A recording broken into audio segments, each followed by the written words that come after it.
బుద్ధి లేదు, పైసల కక్కుర్తిపడి ఎక్కడి దాకైనా పోతారా? ఇప్పటికి ఇన్ని పెళ్లిళ్ళు చేసిండ్రట. ఇప్పటికైనా అక్కడ హిందువులు మేల్కొన్నారు, సంతోషంగా ఉంది. బంధు దాగం, నమాజ్ చదవం అంటే అయిపోయిందా? ప్రాంగణం లోపలికి తీసుకొచ్చేసి ఇంకొకళ్ళ పెళ్లిళ్ళు చేసేస్తారా? ఇదేనా మీరు ధర్మాన్ని కాపాడే పద్ధతి? ఆలయాలను ఆదాయ మార్గాలుగా మార్చేస్తారు, డబ్బుల కోసం ఆలయాలను నడుపుతారు. Shame on you.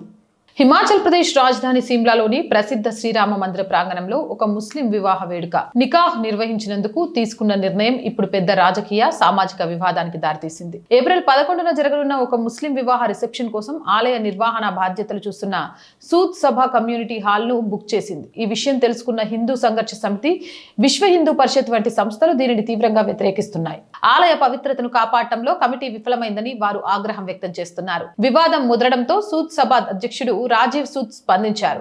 గత 5 ఏళ్లలో ఇలాంటి వివాహాలు దాదాపు 15 సార్లు జరిగాయని, అప్పుడు లేని అభ్యంతరం ఇప్పుడెందుకని ఆయన ప్రశ్నించారు. అక్కడ ఎలాంటి నమాజ్ నిర్వహించకూడదని, మాంసాహారం లేదా మద్యం సరఫరా చేయకూడదని ఖచ్చితమైన నిబంధనలు విధించామని ఆయన వివరించారు.